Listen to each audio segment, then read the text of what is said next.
No doubt about it, this is a completely different Microsoft than we've seen in previous years. This Microsoft is one that is confident. They don't lack anything in that department. They're very confident in their position, and they're doing some amazing things. Obviously, people are still going to have thoughts of the past, and I always bring up that that's, last year's war, when reality is it's years ago's war, and nobody's still talking about $599 for a PS3, and people shouldn't be talking about things that were, a decade ago with an Xbox, or the things that they had planned with a totally different regime. Now, obviously, things are never going to be perfect for every company, but with that being said, I have found it to be very interesting that Microsoft is talking about this and the way that they're kind of going about it. I like this because if people don't want you around or whatever, right? I think this is one of those things that, always kind of happens a certain way for people, right? And I love the fact that Phil is outspoken, but he also keeps the fans in the know. One of the things that pisses me off so badly about PlayStation, and I am a PlayStation fan, let's just be honest. I like PlayStation. I don't like them as much as Xbox, but they've come out with some amazing games over the years that I absolutely enjoy.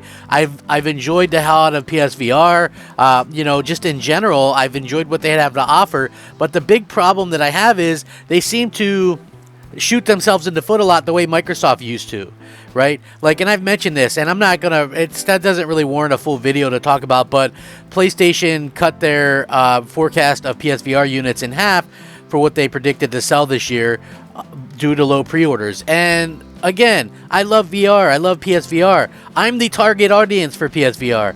But what did they do? They slapped me in the face by offering something, and I think the price is probably worth it, but you could take a little bit of a downer on that. You got to make that $4.99 instead of $5.49, right? You got to take that extra $50 off, make it much more attractive, maybe throw in a game with it, and there was no backwards compatibility. So I'm out. I've got almost 80 PSVR games. I'm not going to use two headsets and switch back and forth, and there's usually a lack of, interesting games at launch for something, and there's not a whole lot there, in my opinion, that was interesting. So it's a skip. That's something that they kind of screwed themselves over with, not listening, not paying attention to the target audience. Now, what Microsoft is doing is listening to the target audience, and you absolutely love to see it. Let's get into it.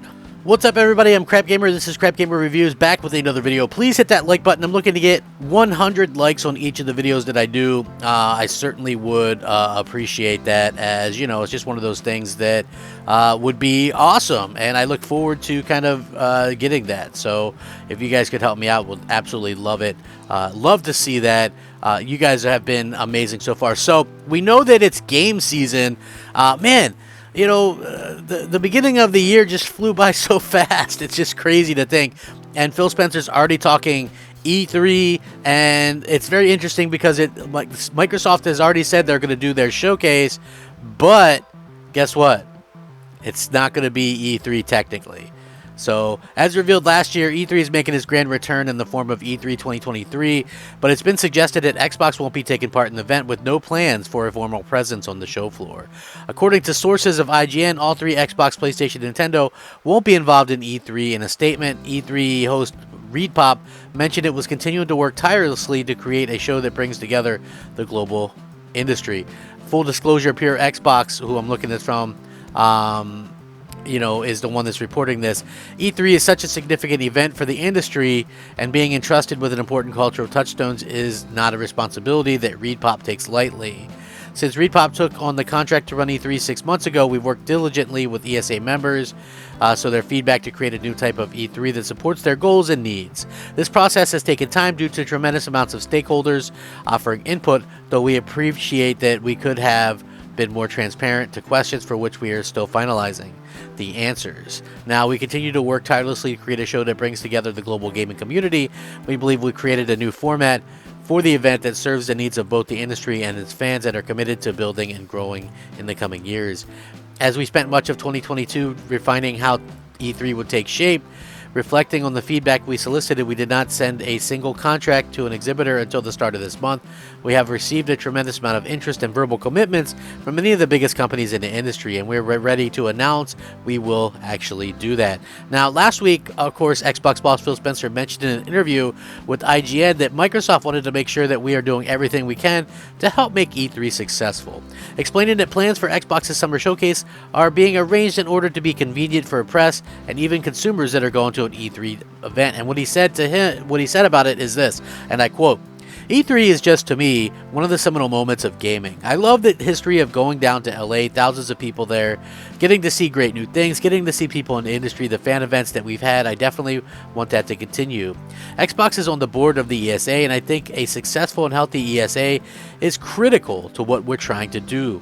So we place our showcase like we always have done at a time where hopefully it's convenient for press and even consumers that are going to the E3 event, and that's what we're trying to do now. We will continue to work with the ESA in terms of our plans, and as I said, we're on board and we want to make sure that we're doing everything we can help to make them successful." But despite Phil's comments, it sounds like Xbox will be skipping E3 in a formal capacity, with plans instead to host a separate event in Los Angeles around the same time, and we'll probably hear more about that soon. I'm not really too stressed about that. I think that, anytime we get game announcements is a good thing.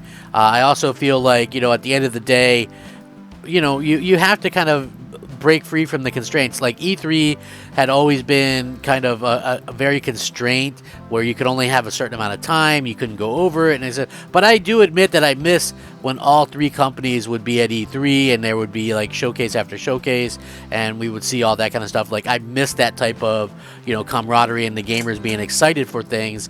Obviously the pandemic kind of brought an end to some of this, but Microsoft already admitting, hey, we're doing our show, and we're going to be doing it, probably around the same time. Like, what's it matter if it's technically at E3, right? Like last year, Microsoft still did a Xbox Bethesda showcase at around the time E3 would have been. So, as far as I'm concerned, that's great. I want to see more games. I hope to see a ton more games and get some announcements and release dates and maybe a couple surprises. I think that would be absolutely incredible. And gamers all around are looking for things to look forward to again. I think, and it's like, even though I'm not as much of a PlayStation fan, I would love to see Sony get out there and make some of these announcements and get these things going, because at the end of the day, that's exactly what we need to see. We need to see this movement. A lot of us bought these consoles with good faith, and the fact that, things are kind of falling apart one way or the other, is a little bit disappointing. But I hope that this is leading to the right path. I would love to see things, like I like the way Microsoft did their developer thing the other day. I like the basic style that Sony does with their state of plays. I think Nintendo's is a little sterile with theirs, but we need these big showcases. And I love the fan reaction to stuff. I miss that. I miss the clapping and the crowds and things like that. So hopefully we get something more of that in the future. But I would love to hear your guys' thoughts on it. Let me know. Rack 'em up, fact 'em up, crap gamer 'em up, crap gamer out.